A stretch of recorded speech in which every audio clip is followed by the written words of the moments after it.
and welcome to the Steve and Dan Show for another episode with myself, Dan Holloway, and my co-host, Steve Herbert. Hi, Steve. Thank you very much for joining us today. And today we are joined by a special guest, Jill Humphries, who has her own experience of doing this type of podcast, webinar sort of thing, because Jill does a regular call called the Get Up Call, which I'm sure we're going to get into at some point during today. But for anyone who doesn't know me, who's watching for the first time, my name's Dan Holloway. Come from a background in corporate software sales. Was basically reaching a point in my career where I was earning really good money. Income was great, but I was working 70 hours per week and wasn't really fulfilled. I was trading all my time for that money, not really having time to enjoy life. And my big wake-up moment was realizing that any income goal that I had in the past had never brought me fulfillment or happiness. So why did I think that an even bigger income goal in the future was going to do that for me? And that was when I came across SFM, changed direction. That was 10 months ago. Now we're here today. Steve, would you like to give us a little bit of an overview, please, my friend, of your background for anyone who's watching for the first time? I'd be happy to. Steve, husband, father, entrepreneur, started and grown several businesses over the years and really like doing that. Really love being an entrepreneur, being in charge of my time. But despite the successes that I had, I always felt like the businesses owned me, like my clients were ruling my life, and I didn't really have the freedom that I was looking for. I didn't have as much flexibility. I was in charge of my schedule, but at the end of the day, it just wasn't the flexibility that I was looking for. So I went searching for something different. I knew that there had to be something using technology and the internet that would allow me the flexibility that I'm looking for. That's when I came across the SFM and decided to make a change, and the rest is history. Jill, you want to give us a little bit about you? Hi, yeah, thank you very much for inviting me, guys. This is awesome to be in your space with both You're of you. welcome. For me, I came into the SFM actually in my mid-50s, and I was a complete novice to the industry. A little bit about my background was I had 3 businesses with my partner, and he was a building contractor, and he was working for Dolce & Gabbana doing the glass lifts actually in Bond Street. And I myself had a recruitment business, and also because I was admin for the building company, and I also ran another little on the side as such, which was makeup and artistry and jewelry. And with this, we thought this was what leverage was all about. We just actually thought that the more businesses we could have, the better it would be for us and the more income we could generate. But unfortunately, sadly, that actually was the death of my partner. He very sadly died in 1999 at the age of 49. And that was a massive wake-up call for me. Because basically, we were doing all these things to be together, and then we were suddenly not together and never to be together. And we realized that that was the only way at that time for doing what we call leverage here within the SFM. And if only we'd have known what this business was like then, it would have been a very different story. And who knows, my partner might have still been here. But through that, I mean, previous to that, I was corporate. I was banking. I used to do recruitment. I was a headhunter for top banking PAs for staff within Morgan Grenfell, Deloitte Haskins and Sells. And it was really a rat race, a real rat race. I was right in the middle of Canary Wharf doing a lot of things. And I just felt I was on a treadmill, constantly on a treadmill. And I had to prove myself, and I had to be worthy. I was only as good as the last client. And I realized that there was nothing really that they really wanted other than for me to wear this mask, this corporate mask, be them, be like a robot, go out, get the money, come in, and then go out and do it again. So they'd kind of wind me up. Yeah, this is great, this is good, but here's your targets for next month. And it was like never ending, never ending. And then when I met my partner, though, Harry, we were only together for 7 years, but we developed lots of business together with our talents and our abilities. But as I say, that very sadly all came to a tragic end in 1999. Then I returned home here to Wales. And my mother was I was aging. I had a relationship with somebody that resulted in a baby boy, Thomas, my son. That for me was a huge surprise. 2 weeks before my 45th birthday, it was a present I was not expecting, but an awesome gift to have, and I am blessed to have had him. We were both very, very healthy, but the relationship unfortunately came to a very nasty end in a way. But here I am telling that story. Why am I telling that story? Because I then found SFM on a Facebook ad. Never had a computer of my own until my son started to go to school. And the school teacher said, Tom, you're going to have a computer because we're going to do a lot of technology. So you need to go home and tell your mum she needs to spend some money. Of course, when he came home to me, I was all like, oh, this is scary. And he went, no, Mum, get a life. We have got to move on. My child was 7 and he was talking to me. He then put me on Facebook. He then got me in contact with friends. I then started to go into the outside world again. Because also bringing Tom up, I was nursing my very sick mum. She had dementia and I was with her for 10 years. I gave up my time, in fact, to bring Tom up, but also to kind of help my mum leave this planet because she hated being here, because the fear and the darkness of what she was experiencing, life just wasn't worth living. And my dearest mum was my best friend, and I was watching her decay in front of me, and I was realizing that my life would never be the same again. What the hell was I going to do? I needed also, though, to give her time, so I couldn't have what you'd call a 9 to 5, and I couldn't have something that I'd be away from her too long because her need was great. Tom's need was great. So I looked online, and lo and behold, I saw Stuart Ross. And from then on, really, my life changed. Not just because of the ad that came down there, but for the words and the feeling and the emotion that Stuart struck up inside of me. And it was a huge light bulb moment. That's such a cliche way of saying it, but it was in a way, because he kind of gave me hope for the future, because I was in such darkness. I didn't know how my life was going to turn out. No idea. So that was 2012 for me. And 2012 was really the change. My mum passed away in the November, just before Christmas, actually. And it was just my boy and myself. And I thought to myself, if it has to be, this is up to me. I've done such a lot of things before in the recruitment field. Why couldn't I start to make a difference in this? So when I got into the SFM, there was no Digital Experts Academy. I'm one of the vets, if you like. And there was Stuart, and there was Greg and Fiona, and there was a few other people, such as the wonderful Brenda Campbell, who put all the learning and the links and everything that you needed to make things happen. So for me, I decided that if I was going to do anything here, I had to be that life student, I felt, because this was going to change me so drastically. I had to let go of such a lot of rubbish. So I opened my heart to everybody that was offering that love, kindness, and care that came across here. And I spent almost my last penny, literally, on a momentum day. And my very first momentum day, that was it for me. I realized that Stuart was real. Everybody in there meant what they said. And there was so much energy in that room that I so wanted to be a vital part of. And I've been here ever since, and I'm going to be here forever since.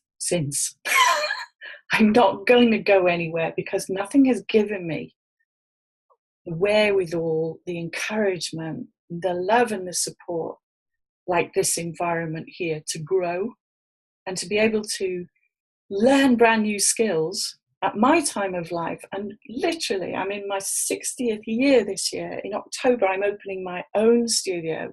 I'm doing my own training.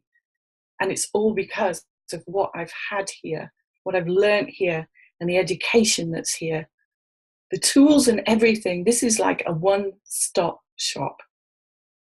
If you want to know how to change your life, first of all, you've got to know where you want to be, where you want to go to, and you've got to grow through this feeling and letting go of the past, of your limiting beliefs and everything that's around you, your inherited programs and so much stuff that we've all been given in life.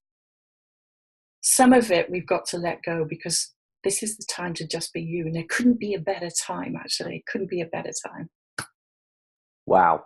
Jill, that was amazing. Thank you for sharing that story. Literally, you see Steve sitting there. We can't hear you, Steve, but he's getting all excited, bless him.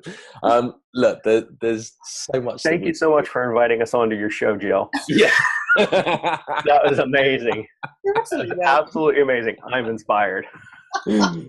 Yeah, where do I sign up? Yeah. No, look, and everybody, we're going to wrap it right there because that was perfect. That's all we need. No, that was amazing. Really incredible. Really. Sorry, Dave, go ahead. That's right, but no, I'm listening to you, Jill, and I'm thinking like where do we go? There's so many different things that we could talk about, right? So one of the things that I think is really resonating with me from what you said there is the contrast of you coming from the life before, coming from that place of darkness with all these things that happened, and then transitioning to where you are at the moment with SFM. And a lot of that is obviously down to the community, the personal development, the mindset, everything that happens behind the scenes that we don't necessarily see at the front end. Now, a conception I feel that a lot of people have when they come into this is that it's marketing training and, build a business, and that's kind of it. But we all know from experience that it's so much more than that. So you mentioned about Momentum Day being a really, really big turning point for you. Can you put your finger on anything else specifically that made you realize, like, wow, this is something that is going to help me change all of those areas of my life, not just get into online marketing? Yeah, because basically I was presenting a lot of my corporate stuff. And I remember the people walking through those doors thinking, God, I so don't want to be here. Yeah. Clock watching, and you'd have to go through boring statistics. You wouldn't really relate to anybody.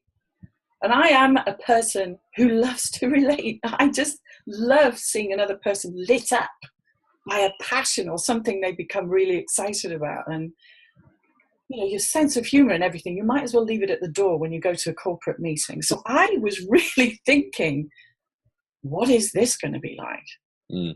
So when I came through those doors and I looked at everybody, and then I was meeting all the organizers and everybody that was there, and Stuart and Jay, and I thought to myself, this feels really different. Why is it I feel very comfortable here? I don't feel out of place. And as I look around me, there are other people like-minded coming in thinking, dear God, what's this all about? And, you sit there with your book, don't you? You get very serious, and then you start talking about real life, and you think, okay, when do we get to the stats and statistics? I get this. And then suddenly Stuart said, if you're thinking, it's like he heard what I was saying, right? Yeah. If you're thinking, I'm going to get out a whiteboard and go through all the figures, the nuts and the suit and the bolts, sorry, that's not happening today. I want to talk about relatability. I want to talk about looking after you. I want to talk about the entrepreneur you want to be. And that doesn't start with systems, because let's face it, systems, tools, work 24/7, end of. But what do we bring to the table when we walk up to the system and think, how's this going to work for me? That was it. Yeah. I thought, there's a heart inside that man. And you could have heard a pin drop, because everybody was like, oh my God, so we get a chance to be ourselves here? Really? So that for me made a huge difference, because from then on, if you're going to speak to me like that and build that rapport with me like that, I'm going to feel comfortable about being me. But the thing is, a lot of people don't feel comfortable about being themselves, because I came in with no identity. I'd lost it. I was a carer. I was a mum. Nobody called me by my name for ages. And it was the weirdest thing. But then suddenly I'd come into an environment Well, suddenly people want to know about you. Oh my God, so I'm going through a similar thing. How did you get the courage to come here today? You know, how do you get the courage to even stand up and say, hi, I'm brand new? How do you do that? And I said, well, basically, if we don't do that, we don't give ourselves permission to start to be ourselves. That's what this is all about here. So that's what made the huge difference to me for sharing that energy space with like-minded people and watching the vulnerability of people stand up and saying, you know what, I nearly didn't come here today because I don't get what this is all about. I'm brand new. I'm not exposed to things like that. You're bringing out feelings in me that I've not had permission to feel in a business environment for such a long time. And I thought, yeah, I can grow here. I belong here. Absolutely. Absolutely. You had talked about not having your own computer, Yeah. and then having to get one. So the technology piece, and you come from the corporate world, obviously you've had to deal with a great deal of technology to get to the level where you were. But specifically when it came to what your perception of the technology was versus what it really was, and did you have fear around that, and how did you deal with that? Oh boy, yes. And I had also fear of reaching out, not wanting to appear stupid. And when you say though, Steve, my technology days were very minimal then. A lot of it was phone work. A lot of it was face-to-face. I would be taking out clients for breakfast. I would be sitting in their physical presence, understanding the environment that they were looking for this person to work in. So it was very hands-on for me, very face-to-face. So as far as I was concerned, I was not aware that this could even be happening. I mean, I came into SFM in 2012. I mean, the platform that we're on, even now, wasn't even existing. Yeah. It wasn't here. You know, we did webinars and things like that and Google Hangouts, but now look at it. So each and every day we're having something brand new, a new plugin, a new system, a new something to enrich that message that you're giving to your audience, to reach them in a deeper level. So I kind of take for granted in a way that I'm just going through this stuff and accepting it now, because this wall of fear kind of isn't there. But without the support of the people that taught me the tools and helped me through it and understand it, of building my system and being able to come out on, say, like digital bloggers, or I mean, once I was doing it, I just couldn't stop. That was it, really. I couldn't stop doing it because it gave me a platform to reach other people. And in doing that, I was able to help other people do that. And the concept of that just blew me away, that I could actually do this and still be in my office. I mean, when you think about it, technology today is an absolute wonder of the universe, and it's never going to stop. It's only going to get richer. It's only going to get better. But if we don't have that light bulb wake up moment that we need this, otherwise we're not going to be able to progress in the next 5 to 10 years, and we're going to be left behind. That's true. Our business to wake people up to understand this, that the education here is all about your growth for the next coming years and how you can help change your environment, but help people change theirs as well. So big one. Yeah, technology was huge to overcome, but it wasn't going to beat me.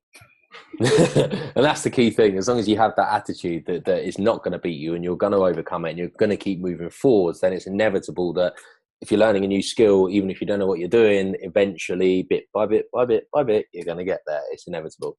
Yeah. You mentioned something, Jill, which really kind of grabbed my attention, which was at Momentum Day.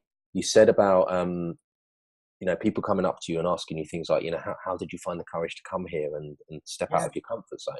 Now, we know that stepping out of a comfort zone is such an important part of this journey. It's so crucial to become comfortable in the uncomfortable if you want to move forwards. And a lot of people that I'll speak to, especially in the really early stages, they'll often say things like, I really want to get started in this, but I don't know what to expect, and I don't know if I can do it. And that will hold them in place. That belief that I don't know whether I can do it, so they don't even try and do it and move forwards.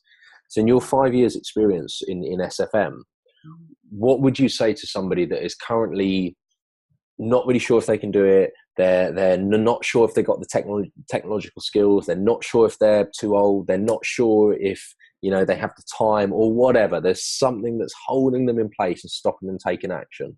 What advice would you give to someone that's in that space? I would say, I'd have to be honest with them, and I'd say you don't have the time. You have to get on and do things in your life. And if you are one of the complainers that sit in your rut, that's like being in a groove or a grave, right? The only difference is the ends are kicked out. Okay? If you mark yourself from 1 to 10 and you're a 5, then you're not uncomfortable enough, but you're in a very unsecure place. Because at any time, people can take things away from you in life. Yeah. And that is either a loved one that you think is going to be around forever, like for me, a business, which I've also lost, because obviously when Harry died, the business came to an end. I couldn't continue it on my own. And we go through life thinking in our little bubble that this is all going to be okay. People will look after me. I'm loyal. I turn up. I'm trustworthy. Okay. If at the end of the day, your place of business decides that you are no longer required, they're not going to look at your qualities. They're going to look at how much do you, end of the year, cost them. And are you going to continue being just a value and a 1 month paycheck? That's another thing. And are you also going to suppress your real gifts, your real talents, your passions for what you'd love to do? And if all those questions are, no, that's fine, I feel fine, okay, that's fine.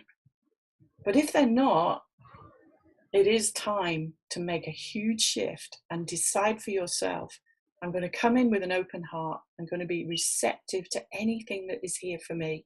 What I don't know, I can learn to know. And I can also lean on a multi-million-dollar platform here with so many people at your back, knowing that I can't fall and I can't fail. I can just move forward and progress with everything that's here for me. Come in with that belief system. You're never going to fail. But unfortunately, extrinsic circumstances take us away from this. So you just have to decide, make that decision. Things are going to come at you, the curveballs, tsunamis of people. This won't work. This is this is that. Yeah, okay. Just look at the fruit on their tree first. That's what I used to do. I used to look at the fruit on people's tree and go, that's great, you've got an opinion about that, but guess what? It's kind of a conflict. So I'm just going to do this anyway, and if it doesn't work out for me, I can turn around and go, this is my learning path. This is my growth. But I would invite people, really invite people to lean into these kind of opportunities of a sustainable business. Not something that's going to come and go. Something that you really want to involve yourself in that will not only change your life, but help to change the way we do business. Because we can all do that. Absolutely. Yeah. Absolutely. Excuse me. You've talked a lot about the community. There's a fantastic community here that's there to support you. We touched a little bit on the technology and how much there is in the back office as far as training and tools and all of those sorts of things. Great stuff back there. Point that you brought up that I think is so interesting, because I know it's something that I've had to deal with as well. I bet you it's pretty common, is asking for help, asking for that assistance. Getting beyond the, I don't want to look stupid. I feel like I should know that. And if I ask that question, then people are going to know that I don't know that. Is there some advice that you would give somebody to help them pass that? Or was there a turning point for you where something you learned or something happen that made you just get past that? Anything you can share around that? Yeah, I had two valuable people that I first started, and they were Steve Greenhouse and Mark Ford. They were absolute kings in my eyes because they were so incredibly helpful. Similar age group as well, but when you actually got to know them, and they would literally ask you questions: have you been able to do this? Is there anything that you need to do this? I'd still kind of shy away because even in school, if you put your hand up for help, it was a sign of weakness, right? It wasn't about your strength unless you knew the answer. Because if you didn't know the answer, you kind of kept quiet with your pen in your hand and carried on and hoped it would go away. But those two people just turned up in my life and said, if you're not going to ask for something, we're going to come and get you. Literally. And when you get to know those two guys, they mean it. Yeah. Because they've both got incredible hearts and they've both got a wealth of life experience. And they were the ones that said to me, look, not everybody is going to know everything, and no question is a stupid question. If you don't ask it, it's being stupid because you don't know who's going to know that answer. So therefore, there's lots of people maybe also that want to ask that question. You're the voice for them. Don't forget that. Whether you're on a live training or something that you come in and one person's asked the question that has been at the back of your mind, you think, oh, wow, they've asked that question. But turning point for me was realizing I could either sit with the frustration of not knowing the answer and then it become an obstacle and then it become that I start to back away. In that way, I'm doing injustice to my own personal growth. Or I can just stand up and say, I'm not really sure how this works. Could somebody just point me in the right direction? Get it done, move on. Now I've been on both sides. Yeah. So I know the pain of sitting in that thing and thinking, oh no, I really can't answer that. I really can't say that. Or I've just been the one that's just, okay, I need it. I need this to move on. And I realize if I don't get this to move on, it's going to hold me back. I'm going to be so frustrated, not happy. So let's just get on with it. That was it. Yeah. So make the end result bigger than the fear. Absolutely. And the outcome can only be that you grow more, you learn more. So you're able to help another person more. So, and like you say, if you focus beyond yourself as well, if you realize or recognize that any question that you have, chances are other people have that question as well. And therefore, the way I see it is, I think, like, if I could ask this question and it helps at least one other person move forwards as well, I've not just improved my own ability to grow, I've helped somebody else in the process. And it would be selfish of me to not ask that question and take that away from them when they could learn as well, just because of my own insecurities. So I'm like, sod it, just go for it, because it's only going to do good things. So again, you said great things there about Steve Greenhouse in the community, about Mark Ford in the community. What about other people in the community over the years? What's that done for your life in a social aspect on a larger scale, Jill? Well, I used to write blogs that I literally, you kind of make lifetime friendships here. And don't get me wrong, people do come in, they get their training and they move on. They start their own businesses, maybe they move locations or whatever, but we've got the power of this. So you never really are away from a person. You can still keep in touch with them. But it became, I remember actually, I took my son who was 10 to his very first Momentum Day. And he sat outside in a little Apple station that was all set up. And I remember Stuart and Jay going outside going, who's that child in the corridor? And I went, he's mine. And he went, my God, he's an absolute angel. He said, he's been out there for hours. And I said, the minute we got on the train, and I said to Tom, this is going to be our life. So I said, the people in there are going to be your extended family. And Tom turned around and said, Mum said that you're my family now, so I feel quite happy here.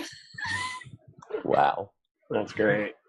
And you met him, Dan. You've met him. You met him at the last Momentum Day. Tom came. And he's grown up around this environment. and he absolutely loves it. And another thing that you've got to consider, it's not just for us, right? We've got another generation. Steve, you're a dad. You've got another generation coming up and growing. You don't always listen to what we say, but they watch what we do. Mm-hmm. People that you associate with, your circle of influence, power of association, that is massive for your personal growth here. So that really, for me, just ticked all the boxes. The rest I could just go out and learn. The rest to me was just like a process that I just got to go through. But the heart and the soul, that was where definitely I felt comfortable about being around, my family being around. And they are my extended family now. I know so many people here. And it's just brilliant to wake up each day and know that you're going to have somebody that you can reach out to, somebody that you can talk to. Mastermind, definitely. Why would you not want to do that? Because you're really not going to get that in your workplace. You're not always going to get that support in your own family. So that's vital on your growth journey here too. Yeah. So we're going to play a little game. Hindsight is perfect. And of course we would always want to change things, yet we're where we are today because of what we've gone through. So maybe we wouldn't. So given that premise, is there one thing that you wish you had known earlier on? One thing that you wish somebody had told you when you came into the community? And we're going to assume that you would have listened to it and acted on it as well. But, one key point that maybe you learned this year that, oh my gosh, if I had known that then, it would have made such a difference. Yeah, I think it's like when somebody says to you, if you were going to ask your older self, how would I get on? How will I be able to grow? Say, as I was then in 2012 and me as I am now in 2017, I would kind of say to myself in 2012, trust yourself more, learn to let the past go, but also realize that the darkest days you've been through was like a preparation so that you can help others move through this with love and support as well. And all the things that you've been through and you kept asking why, one day you may realize why. I've come to realize a lot why now, because I am working with a lot of people that do need that love and support that I was blessed to have. And I'd actually, if anybody, I was going to say to anybody, you're here for a reason. And this is something that somebody shared with me the other day on a call. We are all bridges. And when we supply that secure bridge for another person to cross, we are showing up in life as our true purpose. That left with me something that just floored me for a few minutes, because I thought to myself, we don't know the true potential of ourselves until we tap into a community like this. I came in with one vision of maybe having one thing that I was going to utilize the system for. And now I've got multiple things that I utilize the system for, and the training and the education. But that's only because I felt comfortable in the environment and I was able to grow, and the mindset and everything that you feed your body with, you feed your mind with, and you've got to have that gatekeeper employed 24/7. And when you do that, I would say to myself in 2012, you know what, it's all going to be okay. You start to grow through everything and understand that all your life, which led you, as like you said, to where you are exactly today, was your path. But use all of those experiences to help your future growth and help somebody else grow through them as well. That way, the rewards in life are limitless. And if you could ask Yeah, for sure. And if you could, One quick thing, sorry, Dan, I just sure, Steve. follow up on that, that just how powerful that analogy was of the bridge. I just want to acknowledge that that can also be scary, because there's an awesome responsibility that comes with that when you realize what you have to give, and how it's your responsibility to help other people and to share that with other people. So as people move through that and they realize that they come across that fear, that's normal. That's all. I just want to touch on that. It is very normal. And yes, you don't know what's on the other side of that bridge. But I think the biggest thing is the relationship building before you take that step. And also take that step with them. Take them there. Yeah. Because you've been where they're walking. You've felt what they're feeling. Yeah. So you can be that light just a little bit, a step ahead of them each and every time. Mm-hmm. With that, when you've built that relationship and that person feels more confident about every step that they're making, they then start to let things happen. Because all that scarcity, that lack, that fear, it's all going to come up. It's got to come up because it's all got to be worked through as well. Yeah. And in the end, it can be your fuel rather than your fear.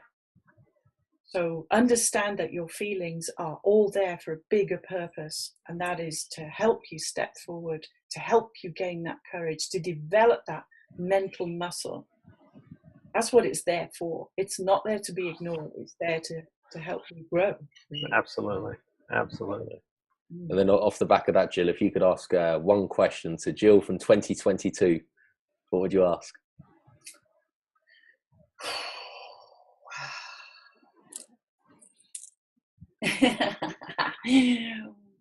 Right, okay.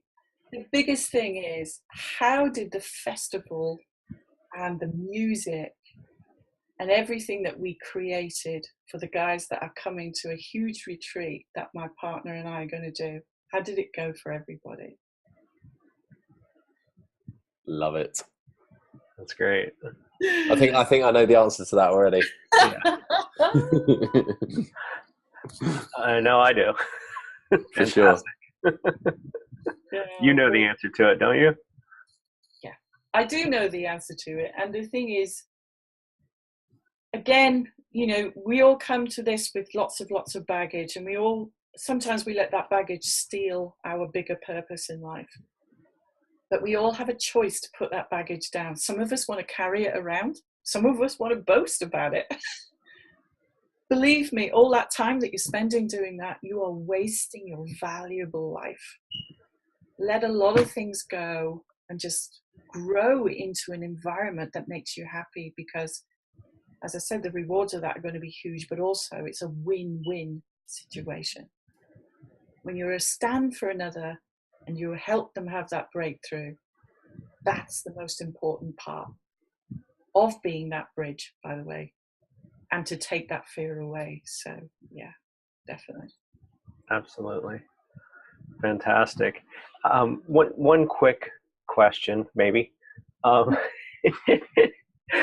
Obviously, it's been very transformative for you. Mindset shifts and how you perceive yourself and the world and things like that. Can you give us a contrast of how you saw your future, say, in 2012 or 2011? Versus how you see your future now, and give us the A/B. Well, I used to think this, and now I think this. Yeah, most definitely. Because they were very, very dark days. I could imagine I would probably have to sell my childhood home. I would probably have to move to a city I hated. I would probably have to see Tom go to a school, and me not being around an awful lot. Because as a single mum, you've got to be everything, and you've got to be a provider.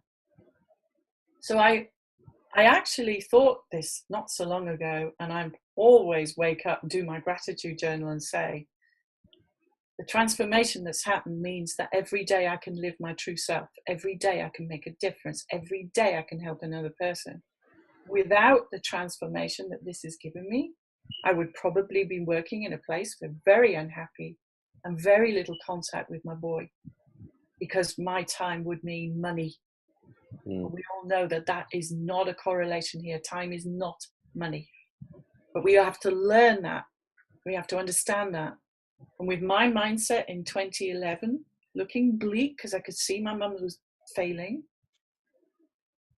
Tom's dad goes, okay, you know, a woman on her own, you think to myself, wow, I'm at a certain age, I can't walk back into corporate now. What are they going to say? No problem. Welcome, Jill.